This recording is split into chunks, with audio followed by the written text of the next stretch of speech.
We got a few rules here at FYC Film Review when you're watching our show. And one is don't eat after midnight or don't watch us after midnight, but especially don't get wet. We'll talk about the rest of the rules later. Let's get into this.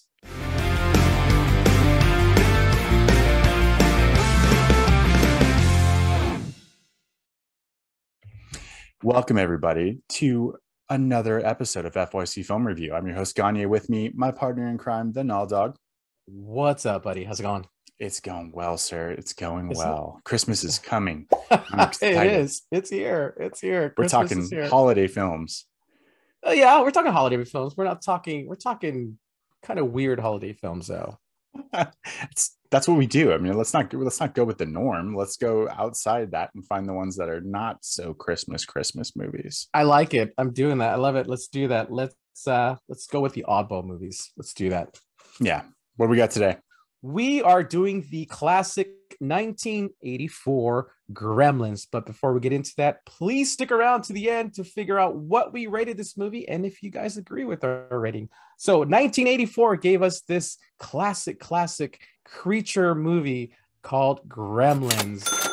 Did you see this as a kid, Chris? Yes. You did? Okay. Yes. This is near and dear to my heart, and one of the few movies I feel like that still stays with me. Does it? Yeah. This isn't the first time you've seen this movie, right? No, it's Okay. not the first time. Okay. It's probably the first time I've seen the whole movie in about, it's been about maybe 5-7 years, something like that. Okay.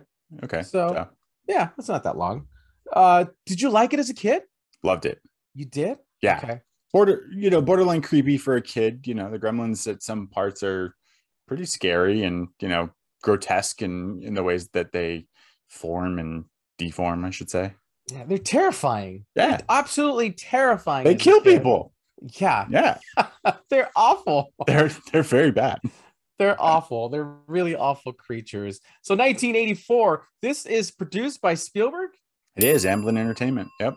Produced by Spielberg and directed by Joe Dante. Yeah, Joe Dante, who did... I don't know what he's done. He really hasn't done much. He did the second Gremlins. He did Inner Space. He did some TV. He did, not a ton. Okay. All right. That's fine. It's all right. He did Gremlins. It's all that matters.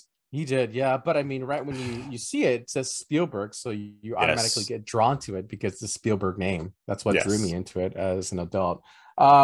Okay. Creatures running amok.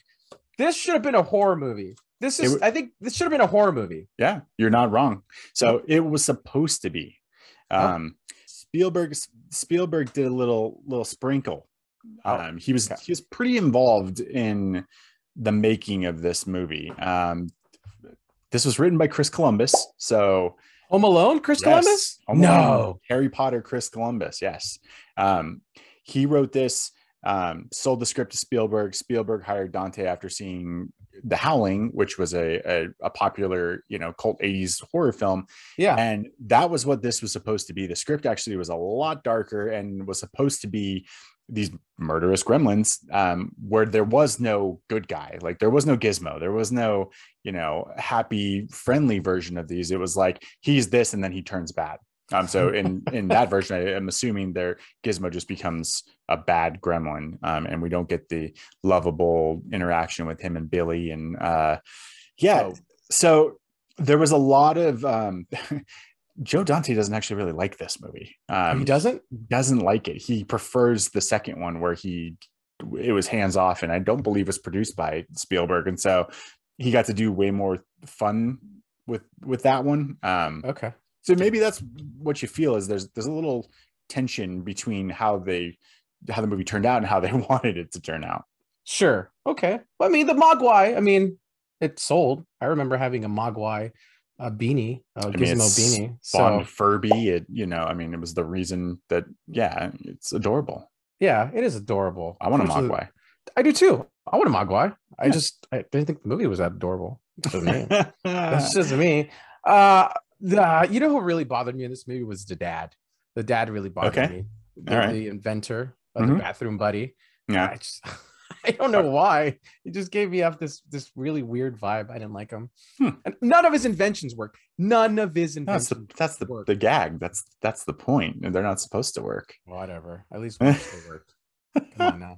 Come on now. I think, yeah. I mean, whatever. It's the bathroom buddy was close to working. Bathroom buddy was ridiculous. How awesome would that bathroom buddy be, though? How come we still don't have a bathroom buddy? That wouldn't fit in our pockets, man. I don't need to fit in my pocket. It just goes in my bag. I'm traveling. I just need, the brick that has all the things on it. It's amazing. I loved that invention. I thought when I was a kid, I thought that was one of the coolest aspects of this movie was the inventions going haywire. Anyways, I mean, it's a fantasy movie by Spielberg. I'm gonna get off. E.T.'s not real. Oh, sorry. Don't do that to me. The Mogwai. So we start off with the Mogwai. I forget what his dad's name. Randy? I think it's Randy. Randall, something like that. He goes to Chinatown and he sees this Asian man who has a Mogwai, Gizmo, and he's not selling it, but somehow his little kid or the kid in the shop sells it to him. And here's the part that really bothered me. As he was leaving, the little boy says, hey, there's 3 really important rules that you need to remember. Yeah.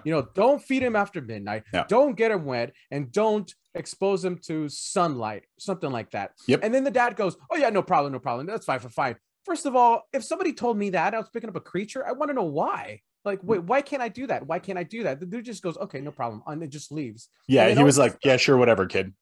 Yeah, sure, whatever. But then he gets home and he goes, hey, I got these really 3 important rules that you can't do. But nobody ever says why. Right. Why can't you do it? Come on now. Yeah, I guess I didn't really need a why so much as maybe they should have made it a bigger deal. Like the kid interaction, should have. But he was, he's trying to make a buck and rush the guy out and not tell his grandfather. He basically stole the Mogwai. Yeah, he stole it. Yeah, well, he paid him, right? I think paid him, but I mean, the kid wasn't supposed to sell it. It wasn't for sale, so yeah. So here's another thing that bugs me. Sorry, I didn't mean to cut you off. Yeah, please. Another thing that bugged me was that, okay, you're not supposed to feed them after midnight. They're not supposed to get wet. Do these creatures have a digestive system? Because if you go pee, it's gonna come out of you, right? So come on now, right? You needed more elaboration on what the Mogwai are and where they came from and how they operate. I understand. Yeah, I think so. Yeah, it's supposed to be a kid's movie. You're not supposed to think that hard. It's not really a kid's movie, though. It's a kid's movie. It's PG. It's totally a kid's movie. Look at that. Look at what's behind you. That adorable thing. That is a kid's movie. Look at what's behind you. Yeah, they're singing Christmas carols. Okay, whatever. Look at them. They just wanted to spread holiday cheer. Look how happy they are. All right, let's just move along. Watching Snow White. They're partying. They're good. Look, we're remiss in not mentioning Jerry Goldsmith did the score here. Yeah. Guy did every movie you can think of. It's 50 years of like, oh, that's him. Oh, that's him. Oh, that's him. So good score in this movie. The beginning of the movie, did you notice the courthouse? I did. Back to the Future. There you go. That's a fun fact, folks. Fun fact. Yeah. The courthouse shot was in the Universal backlot. Yeah. Even though it was a Warner Brother movie. So it was a Warner Brother movie shot in the part of it was shot in the Universal Studio backlot where the clock tower for Universal. Yeah. And I'm sure that had something to do with Amblin being Universal, like where Spielberg's home was for Amblin. So like he was big with Universal. Had to throw that out there. I could save a fun fact, but since we've already been talking about Gizmo, I'm going to throw out another fun fact. Shoot it out, man. His voice was done by Howie Mandel. Bingo. Howie Mandel. Let's make a deal to never let him do voices again. No, actually, I love Howie Mandel. Like, was that your pun? That was my homage. Most people who know who Howie Mandel is anymore. I do. Little Monsters, remember? Sure. Yeah, no, I do. I'm just saying, like, do people now still? Sure, they do. Maybe. But the funny thing is, like, I would have thought he would have done all the voices, but they actually had other voice actors for all the other Gremlins. Our buddy Michael Winslow from Spaceballs and Police Academy. Not only him, but Peter Cullen and Frank Welker, who are very fond to my heart as Optimus Prime and Megatron. So I mean, they did voices. I mean, they've done voices for decades, and it's no surprise that they do it here too. But it just seems so simple. Like it's a little gremlin making like weird sounds, and I'm shocked that they had such good Yeah, good voice actors. It was good. Yeah, I mean, I'm not gonna hate on Gizmo or the Gremlins. They're fine. They're creatures. One, I have so many problems with this movie. I'm so sorry, people. That's all right. The other problem I had was Billy, right? Billy, Okay. the young guy who lived with his folks. Okay, let me ask you a question. How old do you think Billy was? Early 20s. Okay, early 20s, right? Early 20s, something They were in like a bar that. drinking, so I'm assuming he's like, yeah, 21, 22. Early 20s. I felt like they treated him like he was like 10 or something. I just felt like he was such a little kid. And then he's hanging out with Corey Feldman in the movie. Some 10-year-old boy comes over and he's just hanging out with them. I don't know. This is kind of weird. That scene never used to stand out to me. But then when I realized, like, okay, Billy's actually in his 20s, felt weird. Yeah. Because it almost was like we need a reason to have Corey Feldman in more of this movie other than him being the tree in the beginning. And so let's give him a scene with Billy. I don't know if it was because I don't know. Like, yeah, that scene, that was very odd. And then again, Corey Feldman kind of like disappears for the rest of the movie. He comes over like one other time to the house, but you don't see him out. That's it. That's it. No more Corey Feldman. No more mouth. Everybody loved Corey Feldman. They just had to put him in everything. He was good. I mean, he was memorable. I mean, he's still memorable in this movie. You know, his part was small. So yeah. Phoebe Cates. What do you think of Phoebe Cates? Oh, swoon. Love her. Okay. Yeah. Fast Times. Love Phoebe Cates. I felt like she was such a Debbie Downer in this movie. Okay.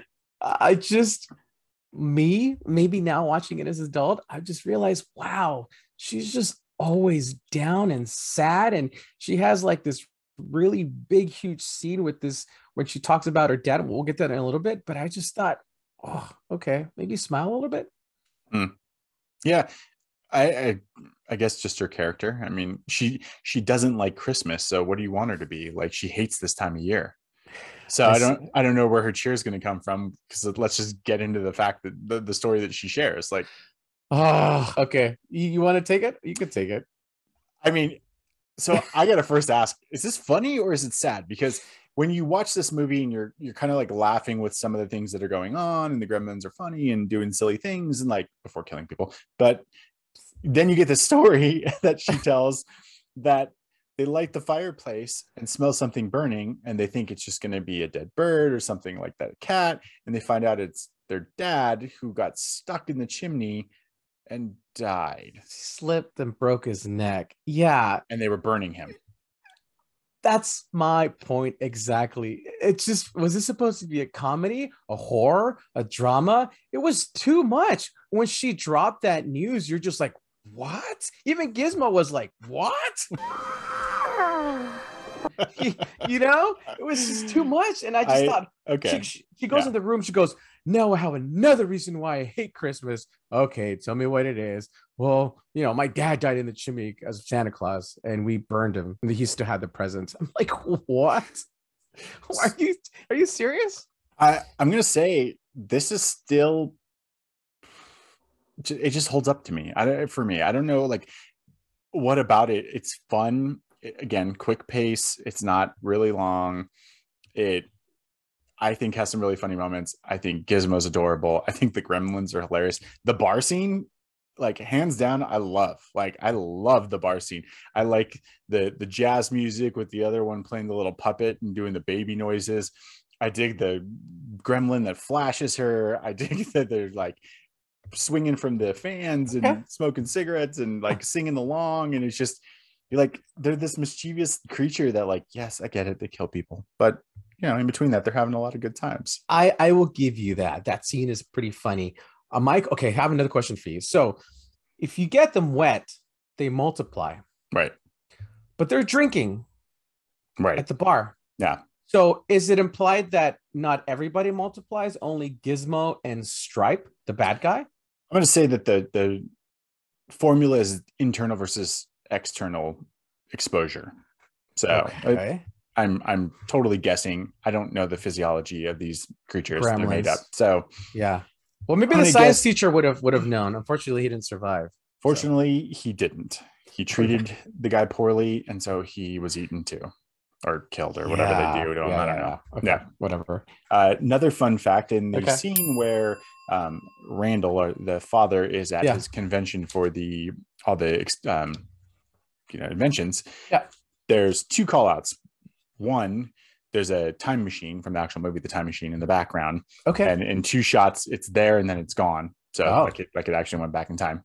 But the other shot is that there's a guy who's riding like a bike going around, and it's Spielberg. It's actually Spielberg who's riding the bike around Randall during that scene. Okay. So He put himself in the movie. put himself in the movie. That's pretty cool. You don't hear of him doing that a lot, huh? No, not really. No. Not common. That's like a Hitchcock, Night Shyamalan type of thing. Yes. Yeah. A few directors do that nowadays, but yeah. Yeah.